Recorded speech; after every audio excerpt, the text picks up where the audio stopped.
বাস্তবায়ন করে দেশের কৃষ্টি কালচারকে বদলে দিতে চায়। আমরা বলতে চাই কাপড় সহ যেতে পারবেন না। ডক্টর ইউনূসকে বলছে আপনি হাসিনার মতো হইলেন না, যদি হন তা আপনি চিনাকে পদ্মা দিতে পারবেন না। মোহাম্মদ ইউনূস, আপনি ভুলে যাবেন না আমরা আপনাকে ক্ষমতায় বসিয়েছি। নারী কমিশনের এই রিপোর্ট যদি বাতিল না করা হয়, আলেম ওলামাদের মিথ্যা মামলা যদি প্রত্যাহার না করা হয়, আশিক রাসূলদেরকে কারাগার থেকে যদি মুক্ত না করা হয়, এবং ভারতীয় আধিপত্যবাদের বিরুদ্ধে এই দেশে আলেমদেরকে নিয়ে তৈরি না করা হয়, আমরা মাস পর ইনকিলাবের ডাক দিয়ে আবার সভ্যচত্বর আসবো। আমরা আবার একজন মুসলমান বাংলাদেশে জীবিত থাকতে এই নারী নীতি আমরা বাস্তবায়ন হতে দেব না, দেব না। ব্যক্তিকে বাধ্য করার জন্য আপনার কোন এজেন্ডাকে চাপায় দিবেন,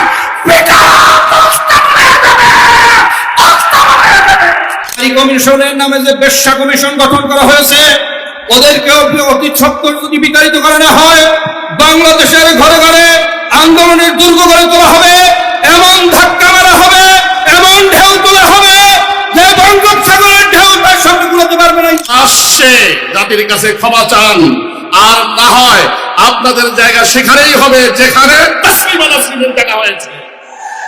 কুলাঙ্গাররা পালাতে পেরেছিল, এবার যদি আক্রান্ত হয় স্বাধীনতা, ইসলাম একটাকে পালাতে দেওয়া হবে না। জুনায়েদ বাবুল বলতেন, প্রয়োজনে লোহার টুপি পরে আমরা হাজির হব ইনশাআল্লাহ। নারী কমিশন প্রস্তাব করেছে, এই প্রস্তাবনা বাতিল করবেন, উলামায়ে কেরামের হেফাজতের নেতাদের মামলা প্রত্যাহার করবেন। অনুমতিতে আঘাত প্রদান করবার অপরাধে তাদের বিরুদ্ধে আমরা রাষ্ট্রের শক্তিমূলক ব্যবস্থা দেখতে চাই। নাসি শক্তিকে বলে দিচ্ছি, আমার দেশের সবুজ লাল পতাকার দিকে যে চোখ তুলবে তার চোখ উপড়ে দেওয়া হবে।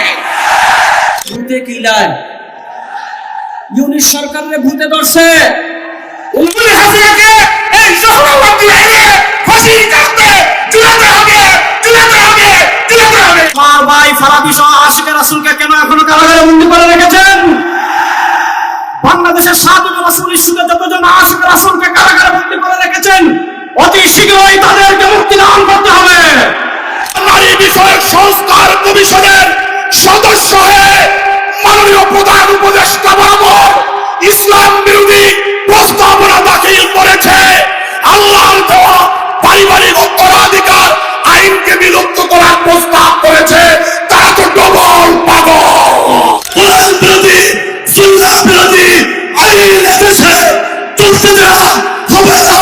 এই প্রস্তাব পাশ করা হয়, আজকের এই মহাসমাবেশ থেকে ঘোষণা করছি আমরা জীবন যে হলো রক্ষা দাঁড়াবো ইনশাআল্লাহ। হিন্দুত্ববাদী সরকার নাক বসাতে চায়, আঙুল বসাতে চায়, সে আঙুল আমরা ভেঙে গুড়িয়ে দেবো ইনশাআল্লাহ।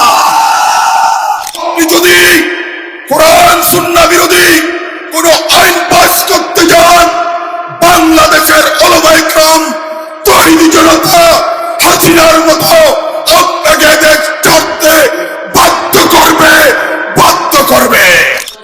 গণহত্যাকারীদের বিচার করতে হবে অনতি বিলম্বে, সেই বিচার কার্য যেন দৃশ্যমান হয়। এটাই গিয়েছে যেই পথে, আওয়ামী লীগের দালালরাও যাবে সেই পথে। সাহেবকে বলতে চাই, আপনি কি মুসলমান থাকতে চান? আপনার নাম মোহাম্মদ ইউনূস। আপনি যদি মুসলমান থাকতে চান, তাহলে নারী কমিশনের কোন প্রস্তাব আপনি পাস করতে পারবেন না। রক্ত দিয়ে স্বাধীনতা এনেছি, প্রয়োজনে রক্ত দিয়ে সেই স্বাধীনতা আমরা রক্ষা করবো ইনশাআল্লাহ। স্বাধীন বাংলার মাটিতে দাঁড়িয়ে আমরা বলতে চাই, নারী সংস্কারের নামে আল্লাহর কোরআনকে, ইসলামকে যে কটাক্ষ করা হয়েছে, ধর্মীয় উত্তরাধিকার বিধান, পারিবারিক বিধানকে নারী পুরুষের মধ্যে বৈষম্যের প্রধান কারণ বলে আখ্যায়িত করে বিতর্কিত নারী বিষয়ক কমিশন এদেশের সংখ্যাগরিষ্ঠ মানুষের ধর্মীয় অনুভূতিতে আঘাত প্রদান করেছে।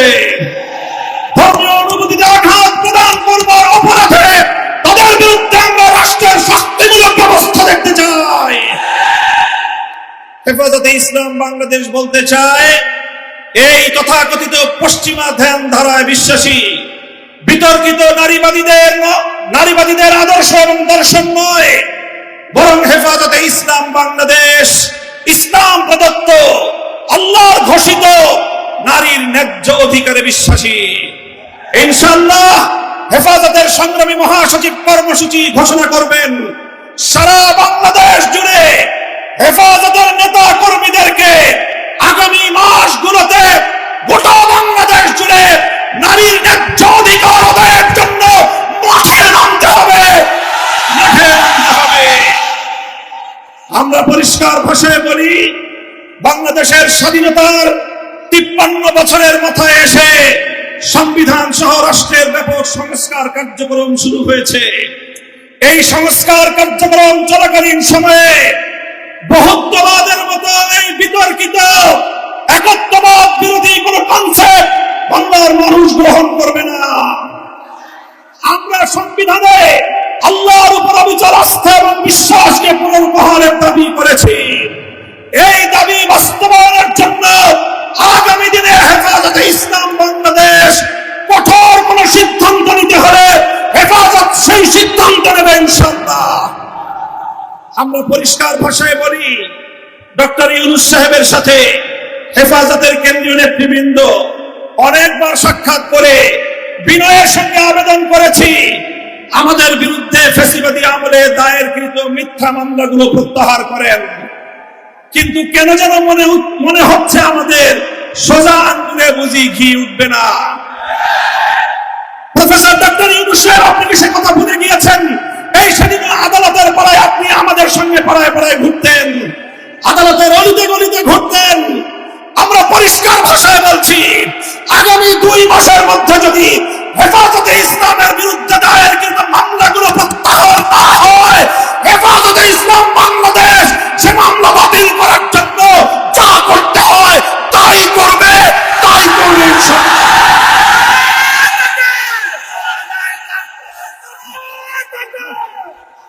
আমরা পরিষ্কার ভাষায় বলছি, জঙ্গি নাটকের মামলা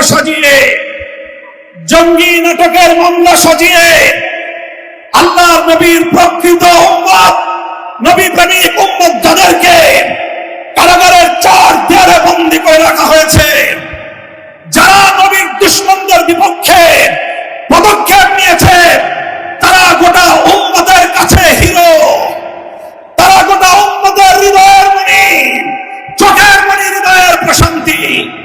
সেই সকল কারাবন্দী মজলুম নবী প্রেমিকদেরকে অবিলম্বে মুক্তি প্রদান করতে হবে। আমরা বলছি, আমরা ফিলিস্তিন ইস্যুতে গাজাবাসীর পক্ষে, জায়নবাদী ইসরায়েলের আগ্রাসন এবং গণহত্যার বিরুদ্ধে গোটা বিশ্ববাসীর সঙ্গে আমরা সহমত। বাংলাদেশের মাননীয় সরকার প্রধান উপদেষ্টাকে আমরা বলি, আপনি আন্তর্জাতিক ব্যক্তিত্ব, বিশ্ব অঙ্গনে আপনি গাজাবাসীর পক্ষে ভূমিকা পালন করুন। সারা দুনিয়ার মানুষ গাজাবাসীর পক্ষে দাঁড়িয়েছে, সুদূর এই সবুজ বাংলার চত্বর থেকে আমরা সংহতি জানিয়েছি। কিন্তু আমাদের একটি আরো বড় দায়িত্ব এবং কর্তব্য দাঁড়িয়েছে আজ আমাদের প্রতিবেশী রাষ্ট্র ভারতের মুসলমানদের পক্ষে আওয়াজ উচ্চারণ করা, তাদের পাশে দাঁড়ানো। মুসলমানদের নিপীড়িত জনপদ, রক্তস্নাত ভূস্বর্গ কাশ্মীরকে আজ গুজরাটের কসাই একটি নরকে পরিণত করেছে। বিতর্কিত ওয়াকফ আইন সংশোধনী বিল 2025 পাশ করে শত শত বছর ধরে মুসলমানদের ব্যক্তিগত এবং তাদের যে প্রপার্টিগুলো আল্লাহর নামে ওয়াকফ করা হয়েছে, মসজিদ, মাদ্রাসা, কবরস্থান সহ ধর্মীয় কাজের জন্য, সেই ওয়াকফ সম্পত্তিতে সেই ভারতের হিন্দুত্ববাদী সরকার নখ বসাতে চায়, আঙুল বসাতে চায়, সে আঙুল আমরা ভেঙে গুড়িয়ে দেবো ইনশাআল্লাহ। আজ হেফাজতের এই গণসমুদ্র থেকে আমি ভারতের নিপীড়িত, নির্যাতিত মুসলিম মুসলমানদেরকে আহ্বান জানিয়ে তাদেরকে আমরা আশ্বস্ত করতে চাই, ভারত জুড়ে তোমরা নরেন্দ্র মোদীর বিরুদ্ধে আন্দোলন করে তোলো। তোমরা সকল নিপীড়ন বন্ধ করার জন্য মাঠে নেমে আসো। সীমান্তের এপার থেকে বাংলার 18 কোটি মানুষ তোমাদের সঙ্গে সংহতি জানাবে ইনশাআল্লাহ। সংগ্রামী সাথী ও বন্ধুগণ, প্রফেসর ডক্টর ইউনূস সাহেব এবং অন্তর্বর্তীকালীন সরকারকে আমরা একটা বার্তা দিয়ে দিতে চাই। মনে রাখবেন 71 সালে এদেশের মুক্তিযোদ্ধারা বলেছিল আমরা পিন্ডির গোলামীর জিঞ্জির ছিন্ন করেছি, দিল্লির গোলামী করবার জন্য নয়। আজ 2024-এর জুলাইয়ের স্বাধীনতা সংগ্রামের পর আমি বলতে চাই আমরা দিল্লির দাসত্বের শৃঙ্খল থেকে মুক্ত হয়েছি, নিউ ইয়র্কের গোলামী করবার জন্য নয়। যদি বাংলাদেশকে ওয়াশিংটনের দাস পরিণত করবার কোন পায়তারা করা হয়, আর যদি হিউম্যানিটারিয়ান করিডোরের নামে আমার বাংলাদেশের বুকের উপর দিয়ে যদি বাংলাদেশের সার্বভৌমত্ব স্বাধীনতা হরণ করবার জন্য আমার স্বাধীন জনপদের 1 ইঞ্চি মাটি কেড়ে নেওয়ার জন্য যদি এই অপতৎপরতা চালানো হয়, চলমান এই অপতৎপরতা যদি বন্ধ না করা হয়, তবে আমি সারা দেশের দেশপ্রেমিক জনতাকে উদাত্ত আহ্বান জানাবো, যুদ্ধের প্রস্তুতি নাও, দেশের জন্য যুদ্ধের প্রস্তুতি নাও।